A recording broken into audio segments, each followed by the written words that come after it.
வணக்கம் ஜெயஹிந்த். இந்தியாவுடைய விமானப்படைக்கு இருக்கக்கூடிய ஒரு மிகப்பெரிய பிரச்சனை என்ன அப்படின்னா, நம்மளுடைய போர் விமானங்கள் 42 நம்மளுடைய ஆத்தரைஸ் ஸ்குவாடன் ஸ்ட்ரென்த். இப்போ நம்மக்கிட்ட இருக்கிறது 29க்கும் கீழே. எதிரியாக இருக்கக்கூடிய சைனாட்ட இருக்கிறது 50 ஸ்குவாடன், பாகிஸ்தான்கிட்ட இருக்கிறது 21 ஸ்குவாடன். ஸோ இது நாட்டோடைய பாதுகாப்புக்கு ஒரு மிகப்பெரிய அச்சுறுத்தல் அப்படின்ற போது மிக அதிகமாக ஓங்கி ஒலிக்கக்கூடிய குரல் அப்படின்றது, நம்மளுடைய போர் விமானத்தை நம்ம ஏன் தயாரிக்க முடியல, நம்மளுடைய போர் விமானத்துக்கு தேவையான விமானத்துக்கான இன்ஜினை நம்ம ஏன் தயாரிக்க முடியல அப்படின்றது தான். அதன் பிறகு தான் இந்திய அரசாங்கம் சாட்டையை சுழற்றி இப்போ 5ஆம் தலைமுறை போர் விமானத்துக்கு 3 தனியார் நிறுவனங்கள், எல்என்டி மற்றும் அதோடைய துணை நிறுவனங்கள், பாரத் ஃபோர்ஜஸ் மற்றும் அதோட துணை நிறுவனங்கள் போன்ற தனியார் பார்ட்னர்ஸை உள்ளே கொண்டு வந்தாங்க. அது ஒரு பக்கம் இருக்கட்டும். இப்போது அதை மட்டுமே நம்ம நம்பிட்டு இருக்க முடியுமா? எல்லா நிறுவனங்களுமே முதல் முறையாக இந்த மாதிரியான ஒரு ப்ராஜெக்டில் உள்ளே போகிறாங்க. பட் தனியார் நிறுவனங்கள் அவங்களுடைய ஒர்க்கிங் கண்டிப்பாக எஃபிஷியண்ட்டாக தான் இருக்கும்.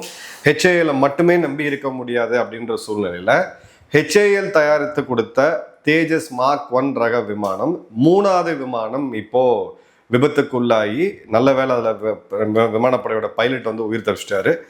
துபாய் ஏர் ஷோவில் நடந்ததை நம்ம பார்த்தோம். அதுக்கு முன்னாடி ஒரு விமான விபத்தை பார்த்தோம். மார்க் 1 ஆல்ஃபா இப்போ வரைக்கும் இந்திய விமானப்படைக்கு கொடுக்கப்படலை. அவங்க கேட்கக்கூடிய தரம் மற்றும் திறன் ரெண்டுமே இல்லை அப்படின்ற போது இப்போ அடுத்தது நம்ம இதை மட்டும் நம்பி உட்காந்துட்டு இருக்க முடியாது. உள்ளூரில் தயாரிக்கக்கூடியது கண்டிப்பாக, பட் இந்த வேலையை நம்ம அட்லீஸ்ட் 90கள்லையாவது ஆரம்பிச்சிருக்கணும்.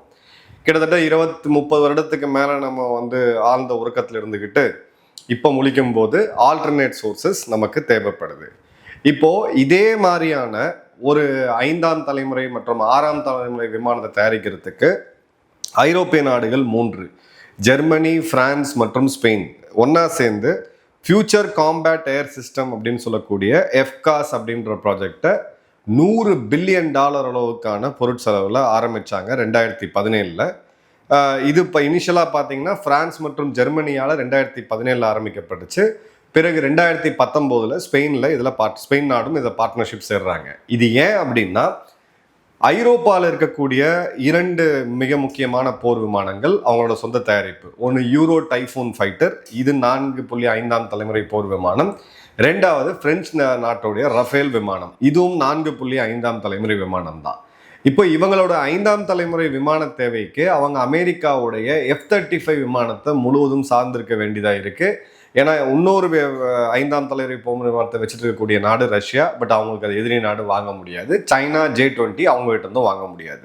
ஸோ அப்போ தங்களுடைய ஐரோப்பாக்குன்னு இந்த ஒரு ப்ராஜெக்ட் இருக்கணும். 5 மற்றும் 6ஆம் தலைமுறை விமானத்தில் நம்ம அமெரிக்காவை மட்டும் நம்பி இருக்க முடியாது அப்படின்ற காரணத்துக்காக தான் இதை ஆரம்பித்தாங்க.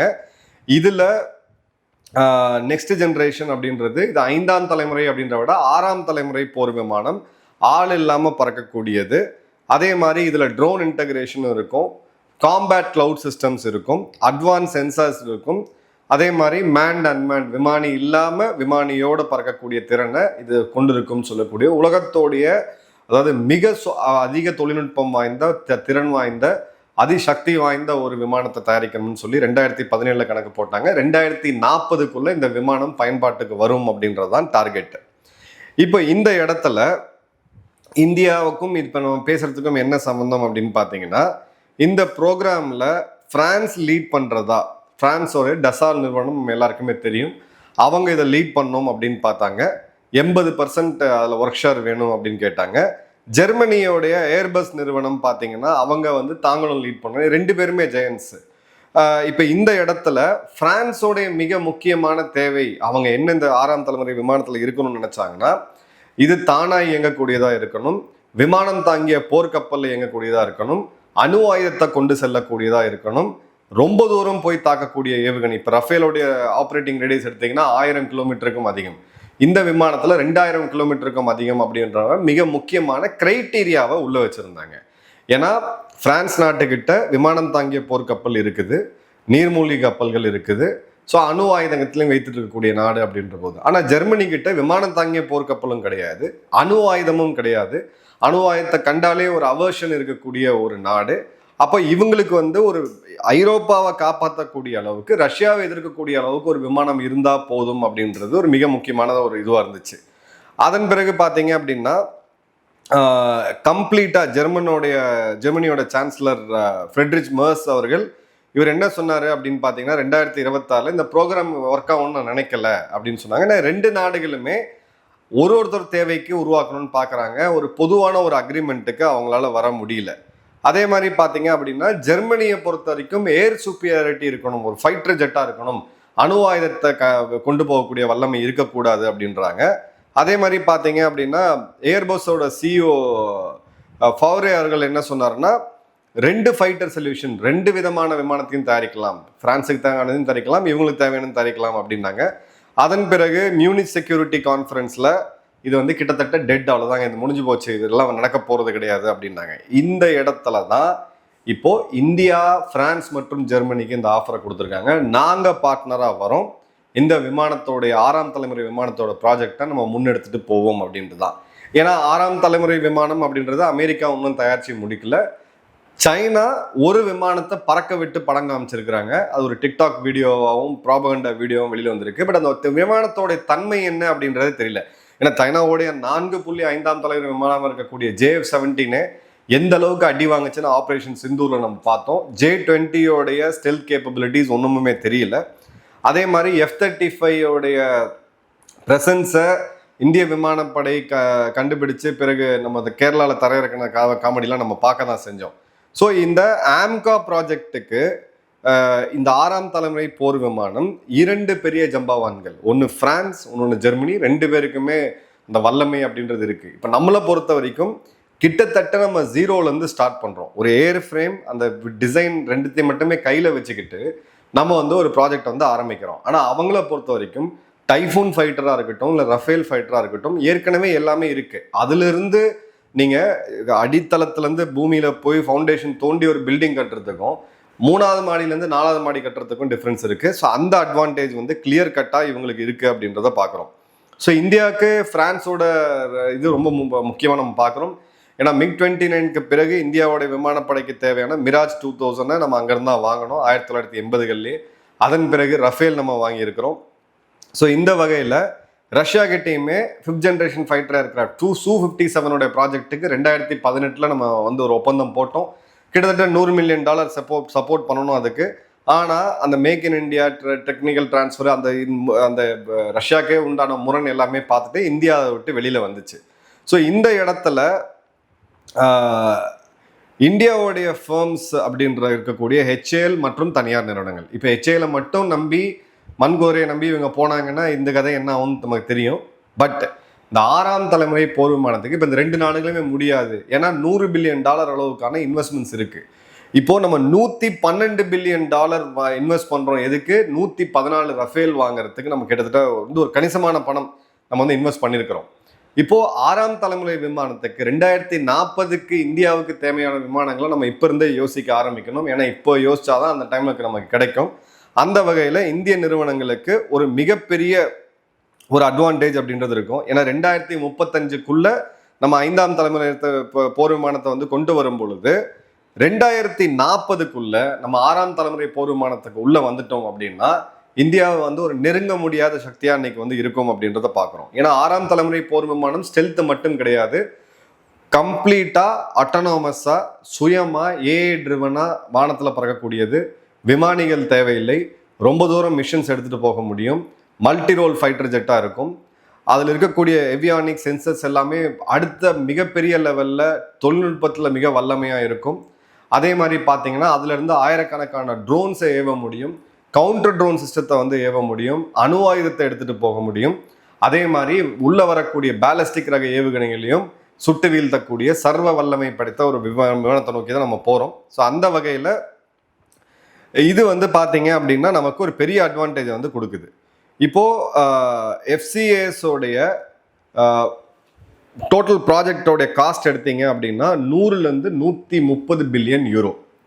இப்போ இந்த இடத்துல 2 நாடுகள் மட்டும்தான் இப்போதைக்கு ஸ்பெயின் சின்ன லெவலில் தான் கான்ட்ரிபியூட் பண்ணுறாங்க. 3 நாடுகளுக்கு இடையே இது பிரியும் போது டிவைடட் பை 3ன்னு போட்டால் கூட ஒரு 40 பில்லியன் யூரோ அப்படின்றது வரும். இப்போ இந்தியா உள்ளே போனாங்க அப்படின்னா இதோடைய காஸ்ட் மிச்சம் எல்லா நாடுகளுக்குமே மிகப்பெரிய லெவலில் ஒரு அட்வான்டேஜ் வந்து இருக்கும். ஸோ அந்த வகையிலும் இந்தியாவுக்கு வந்து ஒரு மிக முக்கியமான ஹைலைட் இருக்குது.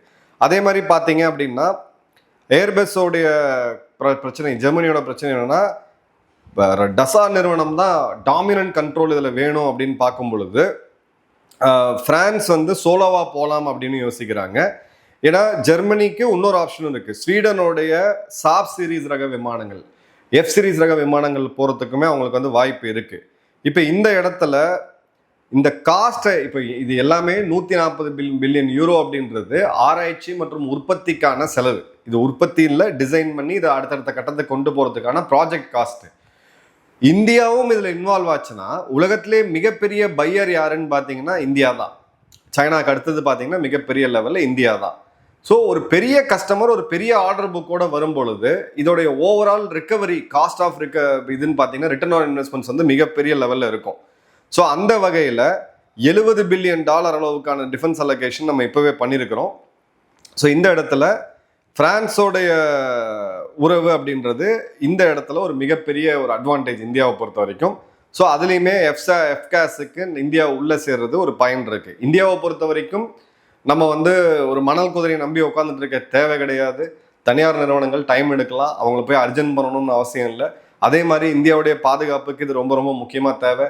சைனாவை விட சில டெக்னாலஜியில் நம்ம எண்ணிக்கையில் சைனாவை விட இல்லை பொருளாதாரத்தில் சைனாவை விட நம்ம போகிறதுக்கெல்லாம் முன்னாடி இந்த இடத்துல சைனாவை சில இடங்களில் வீழ்த்தக்கூடிய சுப்பீரியாரிட்டி அப்படின்றது தேவை.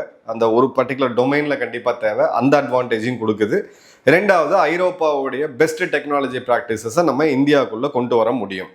ஸோ இதில் இந்தியா கொடுக்கக்கூடிய ஆஃபர் அப்படின்றது ரெண்டு நாடுகளுக்குமே ஒரு வகையாக பார்த்தீங்கன்னா அட்வான்டேஜ் இருக்குது. ஏன்னா ஜெர்மனி கிட்ட இருந்து நம்ம மிகப்பெரிய லெவலில் இப்போ சப்மரீன் நீர்மூழ்கி கப்பலுக்கான கான்ட்ராக்டரோட போகிறோம். அதே மாதிரி பிரான்ஸு கிட்ட உலகத்திலே மிகப்பெரிய விமானத்துக்கான ஆர்டரை இப்போ நம்ம கொடுத்துருக்குறோம். ஸோ ரெண்டு நாடுகளுமே இந்தியாவோட பேச்சை கேட்கக்கூடிய ஒரு சுச்சுவேஷனில் அவங்க இருக்கும் பொழுது இது நமக்கு வந்து ஒரு அட்வான்டேஜாக இருக்கும். அதே மாதிரி பார்த்தீங்க அப்படின்னா ஆசியா டைம்ஸ் பத்திரிக்கை ஒரு இடத்துல ஒரு இது கொடுத்துருந்தாங்க. இதில் என்ன அப்படின்னு பார்த்தீங்கன்னா எஃப்சிஏஎஸ்ன்ற இந்த ப்ராஜெக்ட்ன்றது நீங்கள் கன்க்ளூட் பண்ணலைன்னா இது ஒரு மிகப்பெரிய ஆபத்தாக போய் முடிஞ்சிடும் அப்படின்னு சொல்லிட்டு, அதே மாதிரி இண்டோ பசிபிக் ரீஜனில் ஜிகேப் அப்படின்னு சொல்லக்கூடிய ஜிசிஏபின்னு சொல்லக்கூடிய ப்ராஜெக்ட் தான் ரொம்ப அதிகமாக போயிட்டு இருக்கு. ஸோ இதை வந்து நீங்கள் வந்து கொண்டு வரணும், இதை நீங்கள் சரி பண்ணணும், இல்லைனா நீங்கள் வீழ்ந்துருவீங்க அப்படின்ற வார்னிங்கை வந்து கொடுத்துருந்தாங்க.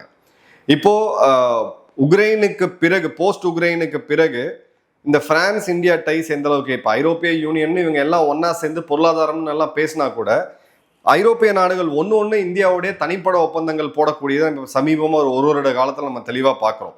ஸோ இந்த இடத்துல ட்ரோன்ஸு, காம்பேட் கிளவுடு, ஒரு ஃபுல் நெக்ஸ்ட் ஜென்ரேஷன் ஃபைட்டரை உருவாக்கணும் அப்படின்ற போது இந்த இடத்துல அந்த புது வெப்பன் சிஸ்டம், அதாவது ஹேமராக இருக்கட்டும் இல்லை ஸ்கேல்பாக இருக்கட்டும், இந்த சிஸ்டத்தையுமே நம்ம புதுசாக உருவாக்கணும்னு அவசியம் கிடையாது. எல்லாமே நம்ம ஏற்கனவே இன்டெகிரேட் பண்ண முடியும். ஸோ இதுதான் இங்கே இருக்கக்கூடிய அட்வான்டேஜ்.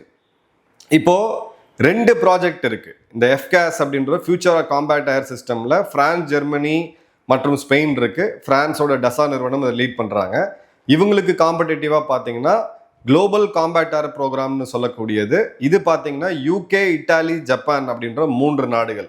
ஸோ இந்த ரெண்டு பிளாக்ல இந்தியா ஏதாவது ஒரு இடத்துல பிளக்இன் பண்ண வேண்டிய அவசியம் இருக்குது. ஏன்னா நம்ம இன்னும் ஒரு 4ஆம் தலைமுறை விமானத்தை தயாரிக்கிறதுக்கு இப்போ நம்ம 4.5ன்னு சொல்லக்கூடிய தேஜஸ்லேயே நம்ம ஸ்ட்ரகிள் பண்ணிட்டு இருக்கோம். ஸோ இந்த மாதிரியான பார்ட்னர்ஷிப் உள்ளது. இந்த நாடுகளே கவனிங்க, தனித்தனியாக போகல, எல்லாம் கூட்டமைப்பாக தான் போகிறாங்க. ஸோ இந்தியாவுக்கு காஸ்ட்டும் ஆப்டிமைஸ் ஆகும், நம்ம வந்து நம்மளுடைய ரிஸ்கையும் வந்து மிட்டிகேட் பண்ண முடியும். ஸோ ஜிகேப்பில் பார்த்தீங்கன்னா யூகே, இட்டாலி, ஜப்பான் இந்த 3 நாடுகள் தான் அதில் கோரு. எஃப்காஸில் பார்த்தீங்க அப்படின்னா ஜெர்மனி, பிரான்ஸ் மற்றும் ஸ்பெயின். அடுத்தது பார்த்தீங்க அப்படின்னா 2017 இவங்க லான்ச் பண்ணுறாங்க. அதன் பிறகு 2040க்கான டார்கெட் வைக்கிறாங்க. யூகே இதை எடுத்தீங்கன்னா 2018 இவங்க லான்ச் பண்ணுறாங்க, 22 ஃபார்மலைஸ் பண்ணுறாங்க. இனிஷியல் ஆப்ரேஷன் அப்படின்றது 2035 வரும் அப்படின்றத பார்க்குறாங்க. ஸோ இந்த இடத்துல ரெண்டுமே ஒன்றுக்கு ஒன்று போட்டி போடக்கூடியது. ஐரோப்பிய நாடுகளே இப்போ துண்டாக இருந்து ரெண்டுக்கு ஒன்று போட்டி போடக்கூடியதை நம்ம வந்து கிளியராக பார்க்குறோம். பட் நம்ம பொறுத்த வரைக்கும் யூகேவோடைய சிஸ்டம்ஸு இவங்களோட இதை நம்புறதை விட நமக்கு பிரான்ஸ் மற்றும் ஜெர்மனி இந்த பிளாக்ல போகிறது தான் கரெக்டாக இருக்கும். ஸோ இந்த ஃபியூச்சர் காம்பேட் ஏர் சிஸ்டமோடைய ப்ராஜெக்டில் இந்தியா நுழைஞ்சு இந்த ப்ராஜெக்ட் ஸ்டெபிலைஸ் ஆச்சு அப்படின்னா இது இந்தியாவுடைய ஒரு மிகப்பெரிய மாஸ்டர் ஸ்ட்ரோக்காக இருக்கும். இந்தியன் டிஃபென்ஸ் இண்டஸ்ட்ரிக்கும் சரி, இந்திய விமானப்படைக்கும் சரி, நம்ம பாதுகாப்புக்கும் சரி மிகப்பெரிய ஒரு பலமாக இது அமைய போகுது. இந்தியா கொடுத்துருக்கக்கூடிய ஆஃபர் இவங்க எப்படி எடுத்துகிட்டு போகிறாங்கன்றதை பார்த்துட்டு இன்னொரு டீட்டெயில் வீடியோவில் சந்திப்போம். நன்றி, வணக்கம், ஜெயன்.